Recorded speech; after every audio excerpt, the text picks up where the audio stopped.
Hello and welcome back to my channel, and we return to the Green Dragon Inn. It's the end of holiday. It's been a long shift for Dagobert, who's been tending to all his Bane activities.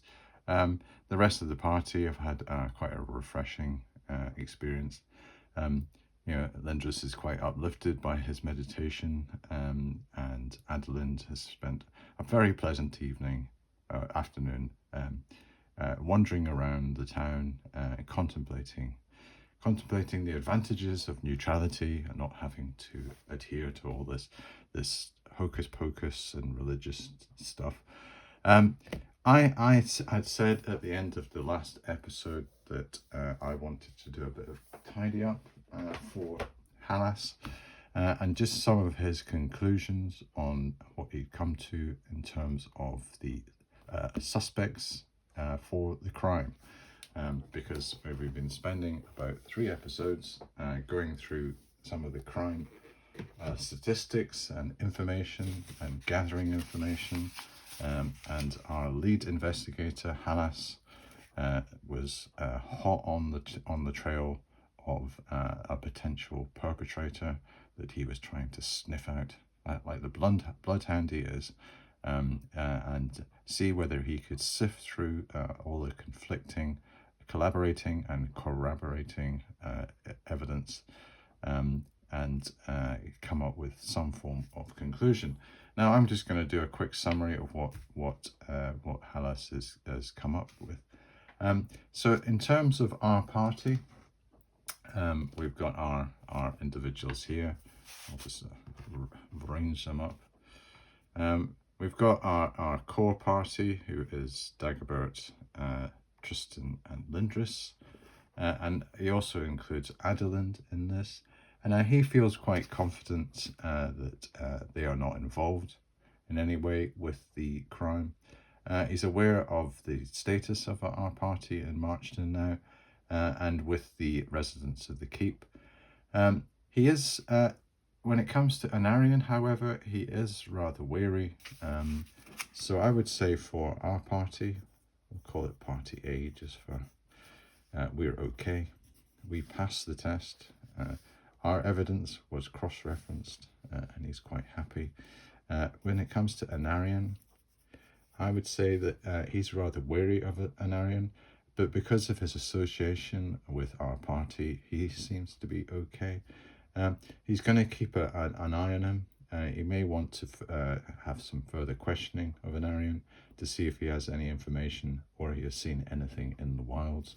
So we might have some questioning for Anarion, but he is questioning for Anarion, but he is beyond suspicion for just now.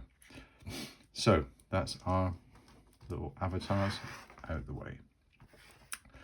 So next on the stocks, Party B. Now, with Party B, he basically just said, yeah, no, there's nothing to see here. He realised that Malor had been broken leg. He wasn't really going anywhere. And the other two,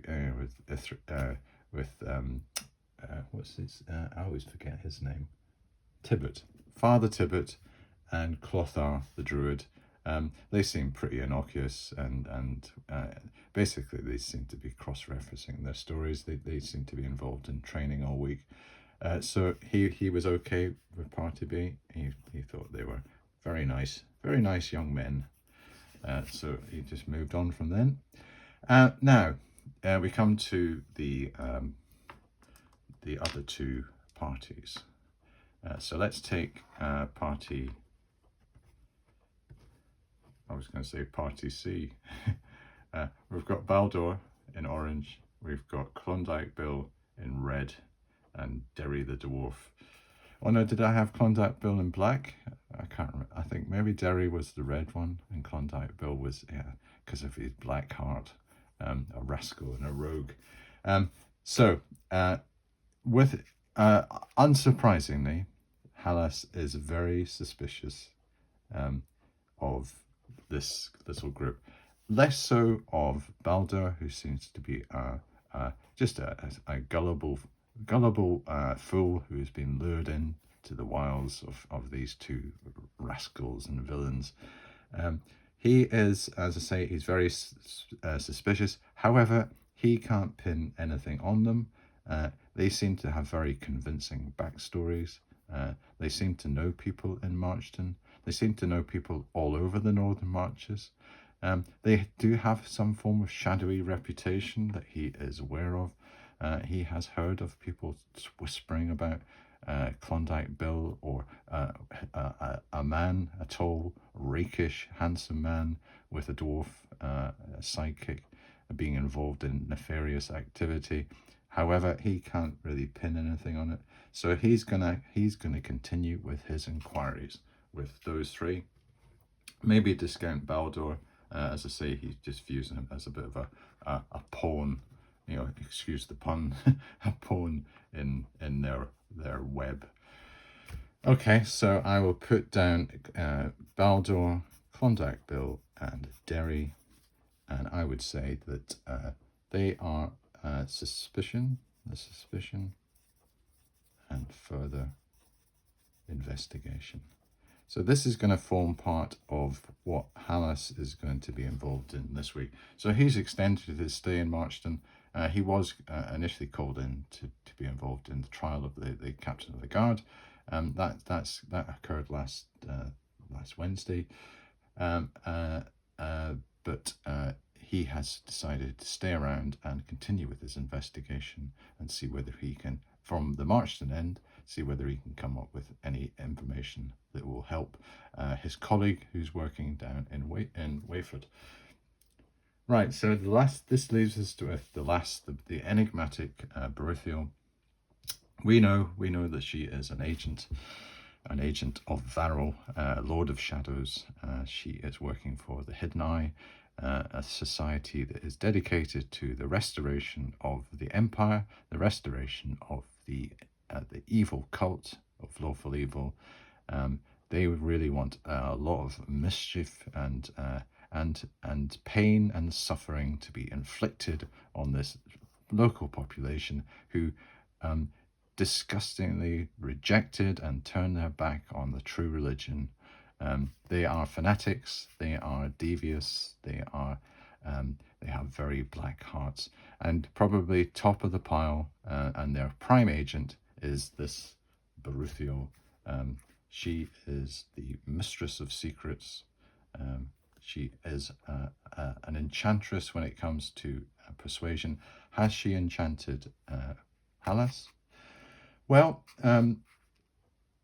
Hallas actually has his suspicions. He asked some questions, direct questions, because he does has some knowledge of Doriath, the capital, and he asked some questions about Doriath and the university, and the information that Beruthiel gave did not quite match with what he had thought.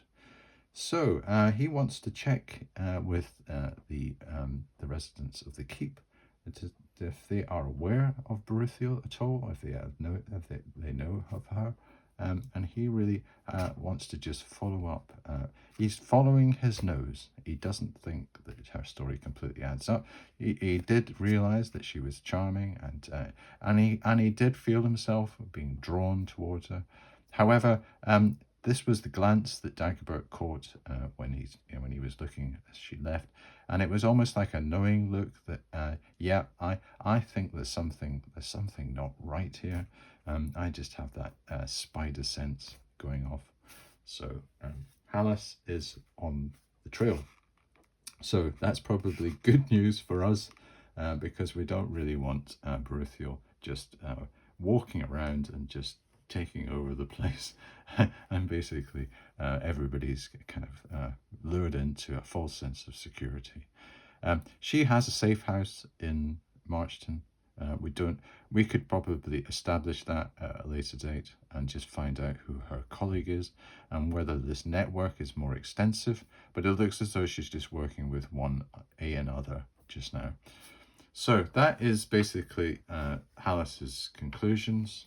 So with Beruthiel, I would say he's got suspicion. He needs collaboration. Okay, so that that was a little resume I wanted to give. As I say, he's going to be following that up this week and working from the Marchton end, and then he will probably have a little meeting with his colleague in Wayford and see whether they can exchange notes. Okay, that's all my little pawns out of the way, and that was quite a fun little exercise. I quite enjoyed getting all my little tables and counters out and having them all interacting for a while. And I think I've got my little mini game out of my system for a while, so we're going to get stuck into the real bread and butter of adventuring. So next on the list, I have got my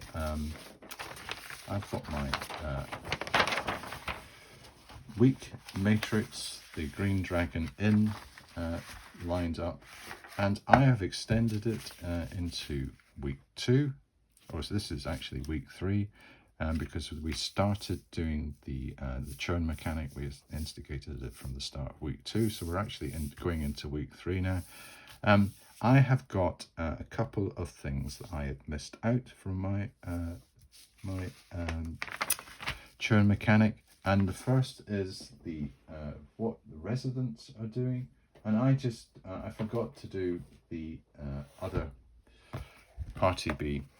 I just looked at the residents and I thought, well, that's actually the staff, and it's actually the staff is a separate category. The residents are something else. And remember, we had the residents last time. That would have been party B. They were doing things like, we had Baldur, Malor, Adeland, Tibbet, Clothard, and they were all doing individual things, and 4 of them were training and 1 was healing. So, and we had to come up with a little story for Malor. And that spans, after that, the rest is history, because it kind of it grew arms and legs, and we had Darkwater Lake, and we had Adeland having a break off, and all, and basically from just these little things, like great things have spun. So I was quite pleased with how Party B have turned out. Party B is now only 3. It is now Tibbet, the cleric, Clothar, the druid, and Malar, another druid.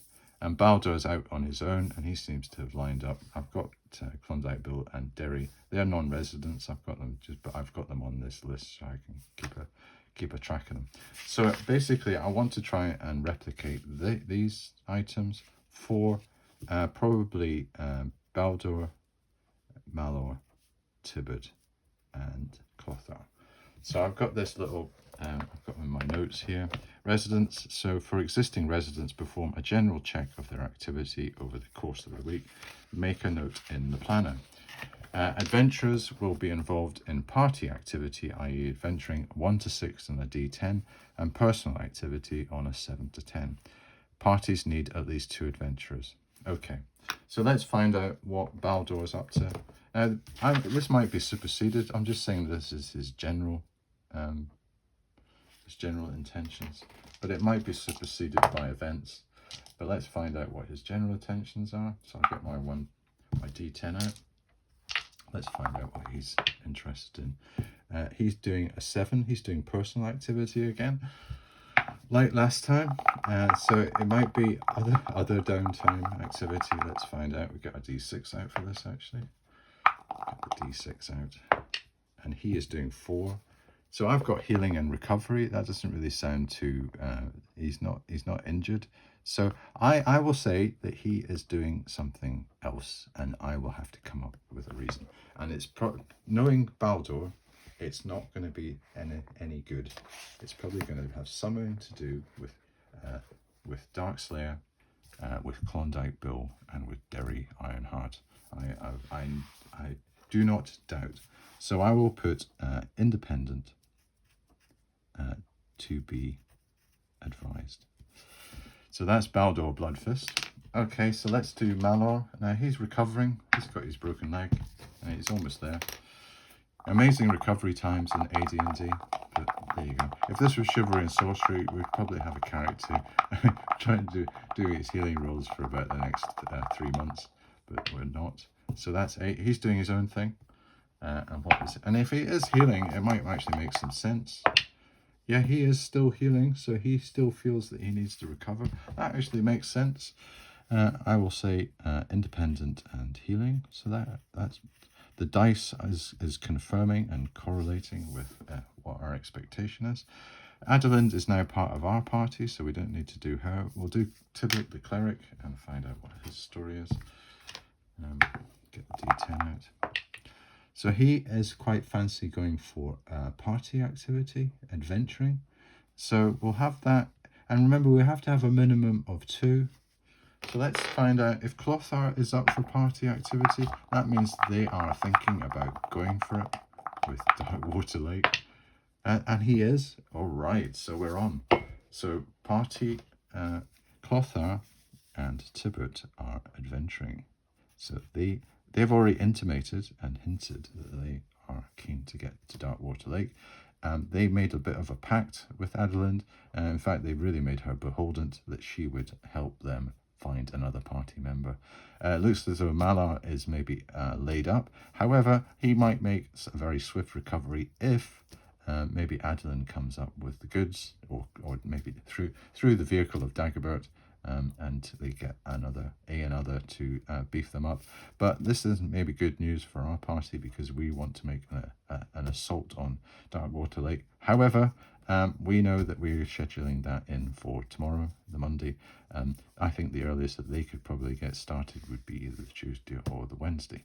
However, I can build that in and say, well, there's a random chance that they get cracking almost immediately, dependent on whether they get another.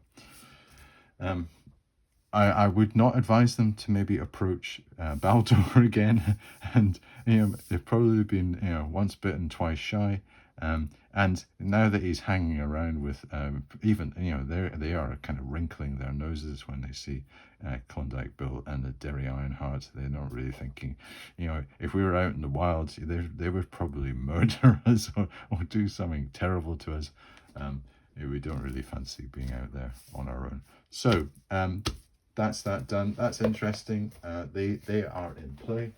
That confirms it through the dice rolls, because I can say that I can rope in Malor if they get somebody else. So I can come up maybe a little rule of 4 on that, and also I can have maybe what is Baldur up to this week. Remember, we've got a live thread. We've got Klondike Bill, Derry Ironheart. They're going to be fencing and gang-related activities. Are they going to suck Baldur into their web? That is the question. So that was a useful little exercise. It confirms a few things, and it also generates some interest. Okay, the next thing I've got to do, I haven't done an event check for the Sunday, so if I get a 6 on a D6, on a D6, we have an event. So we don't have an event. So there's no event this Sunday. So I put week X there. And what else have we got? I'm just gonna come to this, which was I already anticipated, was the Klondike Bill Derry Ironheart thread. So they have as part of their remit this week, and what they're doing on behalf of their gang, is they're trying to fence this relic to Saint Alara in Marchton. They have a known fence that they can deal with. It's whether they can actually shift the loot. They do have some other items too. I don't know what they did with the Paladin's suit of armor. That's worth a lot. And I think I forgot to look up the Paladin entry. But I think they're very precious about their armor. I think it not just sentimental reasons. There are some kind of religious things as well. So this is real high sacrilege to take a paladin's armor. It really is an affront to Alaron and his church. That's why everybody's quite incensed. The fact that they have attacked pilgrims and treated them so indecently. That it's beyond the pale. It's just not form. So that is what they're going to be involved in. I need to establish where the corrupt villager is in the town. I think I want to develop this particular thread in parallel with what's going on this week. I think this is a um, quite a potential. It's got a lot of adventure potential. Let's get stuck into that.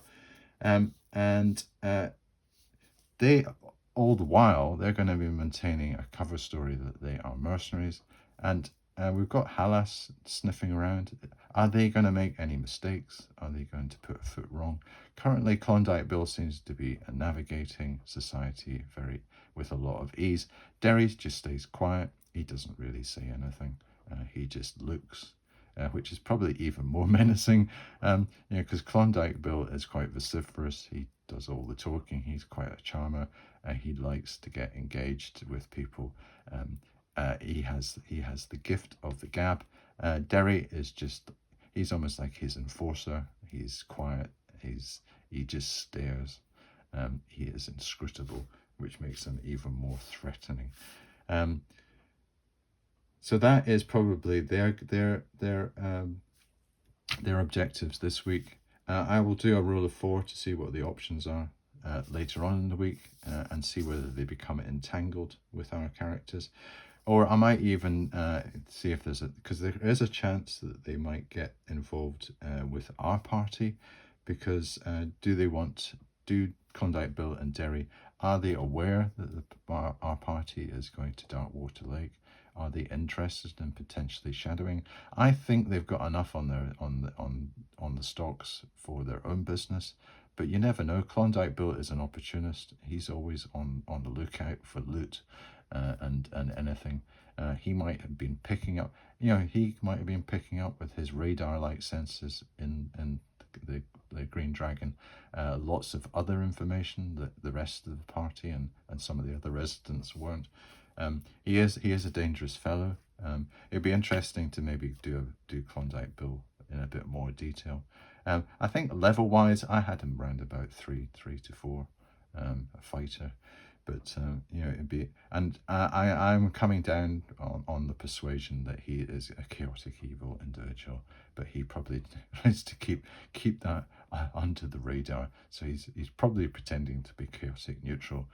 One of the lads with Baldur, chaotic neutral is not looked upon very favorably either, but chaotic evil is a pariah alignment. That would be, you'd be hounded out of town, a bit like a Mircall. He's got that kind of, a Mircall the chaotic. He might be having to head out of town on his horse and shooting lasers from his finger. So and also I think the rule of 4 thing, I might be able to see whether he gets into league with Baldur. So it's these things with our party B, with Baldur, with Klondike Bill, Derry, and the fence. That's all juicy items for our adventurers to potentially deal with when they come back with Darkwater Lake. Okay, and just one other thing, that we'd left Thuderbert's Emporium, and Anarian and Tristan had mentioned that Dagobert was after a suit of chainmail, and Thudibert said, right, leave that with me. I'll make inquiries with Torvin Forgemaster and see whether he has anything available. And we've just received a message that's come down. Boy B has come down, and he has said, my master says that he has been in contact with Thorfinn Forgemaster, who has a few available suits of armor, chainmail. They are surplus to requirements. They might be available for Master Dagobert, if you would like to try them on. You can have a free fitting. However, there's going to be a bit of a premium. I've been made aware that they are plus 1D, 10 to 30% higher than this value. But I think the characters have got enough money that they could probably think, well, this is a worthwhile investment. We can beef up our cleric with chainmail and get him his shield. He's got his shield. He's going to loot the business, and his armor class will go rocketing up, and he'll be much more protected because his hit points aren't grand. They're not fantastic. He needs a bit of protection. So I will get that arranged so that as if by magic, Dagobert will have a fitting, and he'll get a nice new set of chainmail, just like that. So that's good. I quite like the result of that. And one of the other things that we were talking about, I remember, to do with encumbrance, and that's another thing I'm going to have to check on Dagobert's encumbrance, but it's not, shouldn't knock him over the limit. The other thing that we were talking about was the weight of magic weapons, and I've looked through the internet all over the place, and I can't see anybody saying that the magic weapons are any lighter, so I'm just assuming that they are the same weight. I think there's something about magic armor being less bulky, and maybe an encumbrance class less each one, but certainly magic weapons are just the same weight. So it's a broadsword, Darkslayer. It just weighs the same as a broadsword. So that's a bit unfortunate for Lindris, because he was quite keen on getting his hands on a short bow and start pinging his arrows about, a bit like what a Legolas would do.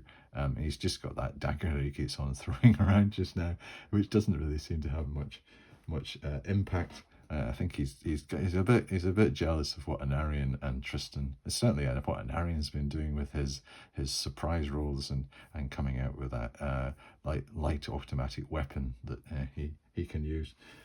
And he says, I want a bit of that action. So I think that's a lot of the administration done. The last thing is that we've got the last night of Roland.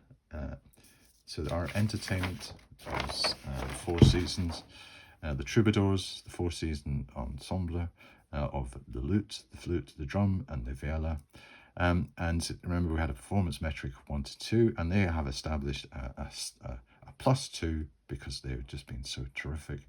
Roland, he's our trusting, arrogant lead man. He has been dazzling them all in the Green Dragon. It's the last night. They are going to do what the handover, the standard handover process is that they share the slot with the incumbent, and that is our storyteller. So I thought it might be quite a nice little because the entertainers are always a bit of fun.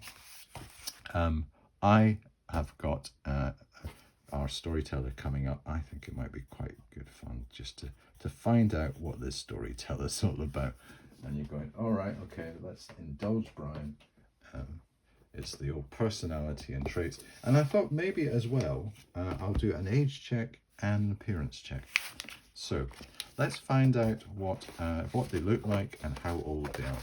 So they, storyteller, they might be ancient, they might be a venerable old storyteller, a bit like our sage, Romix Indoor, the 120-year-old venerable.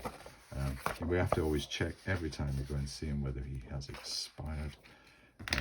Or he might be some young thing that's jumping around and telling almost like a punk poet, doing a lot of very modern and surreal stories. What's he going to be like?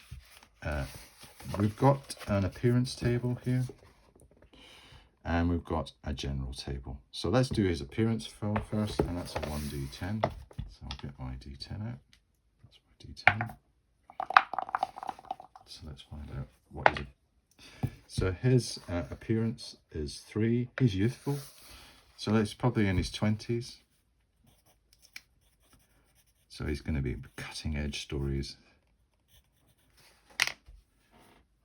It's probably going to fit in quite nicely with Roland and the boys. And maybe he is going to be like the punk poet up front, kind of cutting edge stuff. And what is his general demeanor? Let's roll the d10 here, and we get a 3, and that's unkempt. So he's unkempt. So he's a bit scruffy, but maybe that's just his style. He could be very good looking and whatever, and they just think that's what he is like. And then let's find out what his general tendencies are. And we get the d12 and the d6 out for that.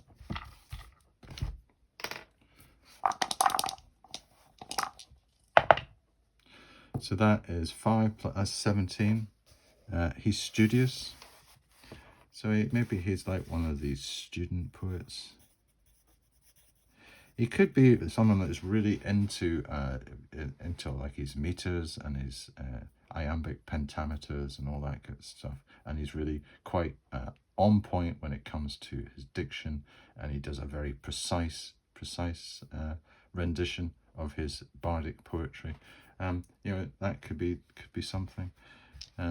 And then his personality, we'll get our D8 out for that. So let's see whether he should really be extroverted, but you never know. So he is, yeah, he is extroverted with a 6. So let's find out what he's diplomatic. Well, that's good. So all good stuff. And that's his personality. And I thought for names, I've got 4 names that I have got. I've got Brego of the Long Tail. I've got Alentia, the narrator. And then I've got Wolfram, the wolf poet. Yeah, I think he sounds like Wolfram the wolf poet, but there you go. And then Helm of the epic poem. So I was gonna try and align this to this, but I think I might just do a 1d4, my favorite dice. I think I might just use that instead. So let's use my favorite dice, the 1d4, and we'll assign his name. He is 2. He's Alentia, the narrator. So maybe that's okay. Alentia sounds quite elvish or something. The narrator. I am the narrator. Don't mess with the narrator. I am absolutely a stickler for my iambic pentameters. Yes, the narrator.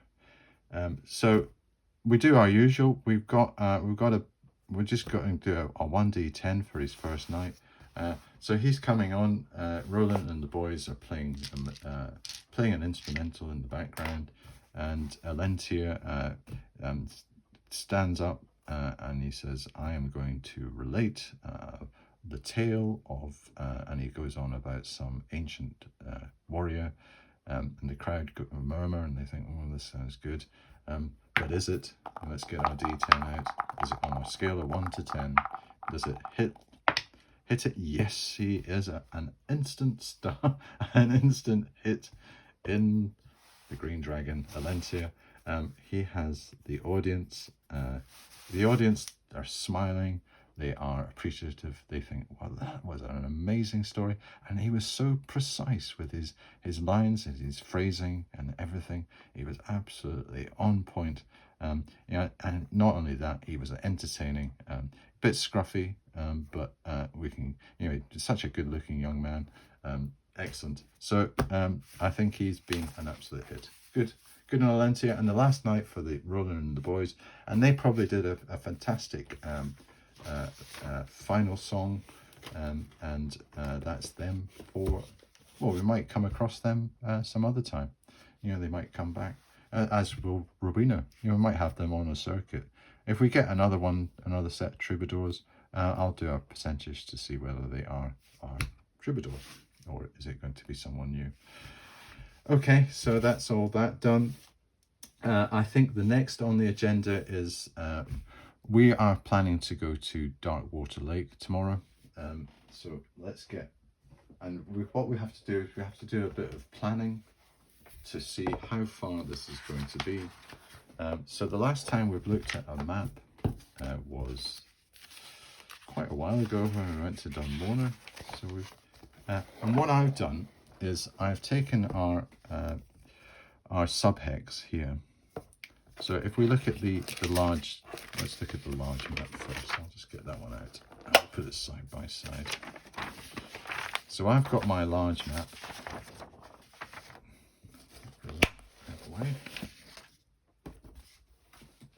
I've got my large map here of the region, the Northern Marches.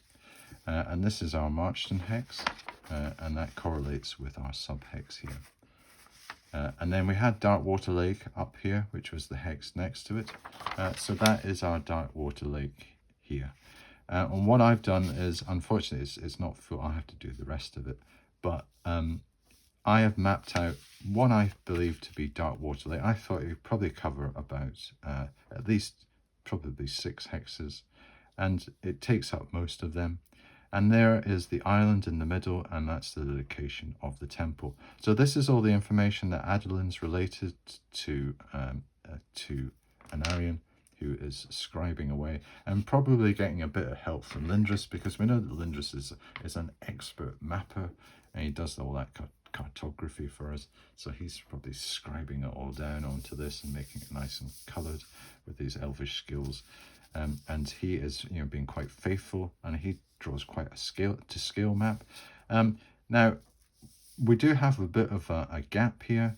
We don't really have this territory mapped out, and we know the exact terrain to the same level of detail as here. So what I'm going to do, I'm just going to roll that up just now. I did make some assumptions that I thought the river would continue into the lake, and this goes up into the mountains. So if we look at this, these mountains here, and these are the mountains that have the dwarves, their strongholds up there. So there is this rough area. The rough areas are all over the place in here, but there's a rough area just to the north of Darkwater Lake, and that's probably a bit overshadowing. And the fact that we have to go quite close to that, that might cause us a bit of the heebie-jeebies, I think. As far as it comes to distance, now the way that Anarion's worked it out, he's tracked a map, but we really need to find out exactly what the final territories are. I've assumed, because it's a hill hex with a lake in it, I've assumed that these lakeside ones are just gentle rolling hills, and the lake is nestled in it. But we still have to decide what these are. And if we actually measure out how far it is, we've got Marchton here.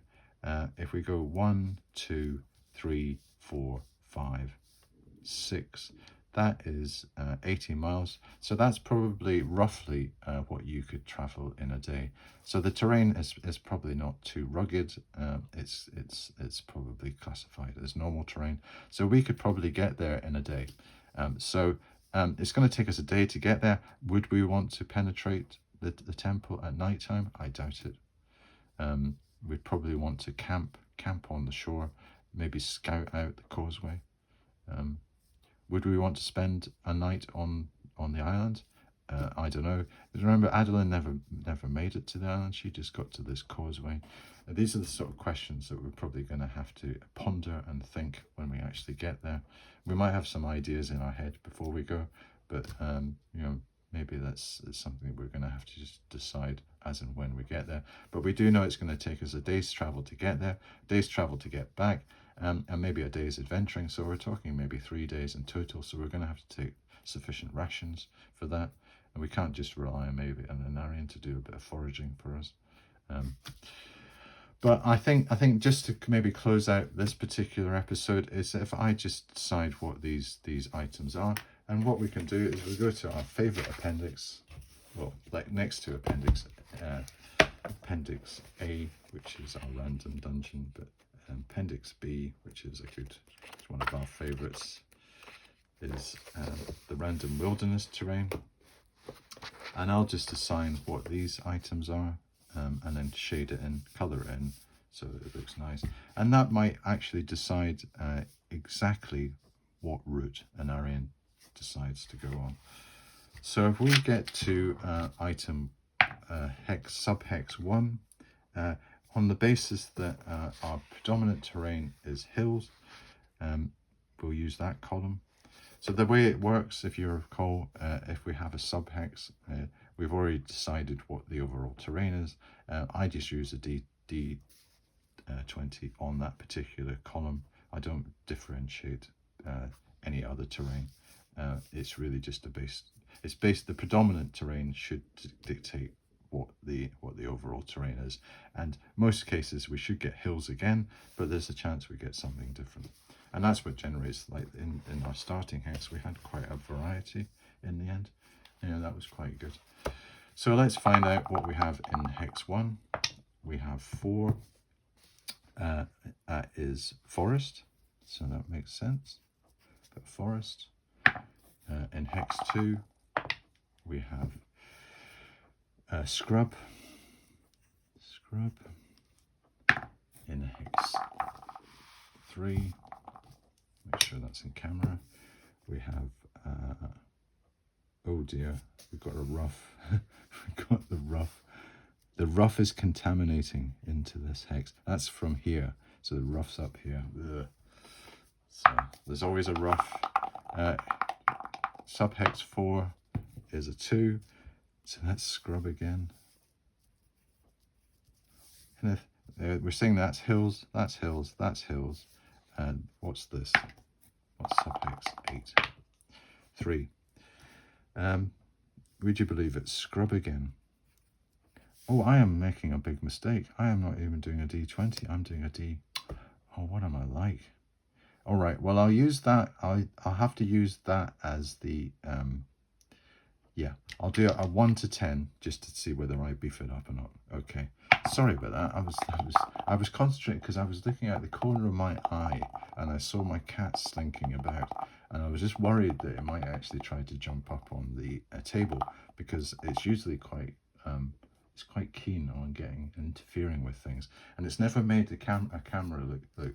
But I thought if I was quiet, I would maybe distract it, and it wouldn't come. And while I was doing that, I used the wrong dice. So long-winded way. So that is, yeah, that stays a forest, so that's okay. This one, that stays scrub, so that's okay. This rough one, that stays rough, so that's okay. And this one, well, that gets promoted up to, that becomes hills. So that makes a bit more sense. We'll put that as hills. And this one. And the cat's at bay just now. So that stays scrub. Okay, so I can get my D20 now. Service has been resumed. Let's go for this one, 13. Oh, that's a crocky dice. Would you believe it? That's a 1. It's unbelievable, this. Plain. Okay. Well, plains have been very, very rare on this. Yeah, it's quite a kind of mountainous region. Hills and forests. We have a 4. That is a forest again. And 15 is a 20. Now a 20 is a depression. Dep. And that will be in the hills. So it's a bit of a sinkhole. And then 17 is a 6. That's more rough. Oh dear, rough. Rough there. And a 15. That's mountains, right? Okay. The Lonely Mountain again. So this is turning out to be quite an interesting hex in itself. And a 4. Forest. Okay. So I'll get those drawn up, coloured in. Will this change our route at all? We're going through this, past this lake, into Moorland, and then do we do the plains? We'd probably go the plains way and avoid the scrub. Yeah, that's going to be a nicer route. We go into these low, gentle hills around the lake. Yeah, I think that will just make this our route rather than going into that one. I don't think we were planning to. We could have gone up this way, but I think Anarian says, like, I've been around this kind of area, Darkwater Lake, before, and I think that's probably the optimum route. Okay, well that's good. We've got that sorted out. So really for the stocks for the next episode will be just to get our characters ready for the expedition to Darkwater Lake. Get Dagobert kitted out with his chainmail. maybe progress the other threads, the Klondike Bill, Derry Ironheart thread a bit, and Hallas with his investigation. But the primary focus will now be on our adventuring in Darkwater Lake, and there I'm going to invoke my more thematic and atmospheric mechanics in tandem with the random dungeon generator. So hopefully we're going to get a bit more temple orientated niceties and interesting denizens that are related to that kind of theme. And also as an initial tantalizing prospect, we've got the fact that we're going to be doing some overland travel, so there might be the chance of an encounter. And then we've got the causeway, and there was obviously some problems with the causeway last time, so I'm going to have a bit of a little mini game for that, just to see how we cope with that. So I'm quite looking forward to that process. I think that it's going to be quite good fun. I'm really quite looking forward to getting into the temple. Have to christen it with an appropriate name. I'm sure that something will come to mind. Okay, well, that was fun. I enjoyed that. I was tidying up the loose ends, and it was interesting to see what Hallas was thinking, what was on his mind, and see what the other residents are up to.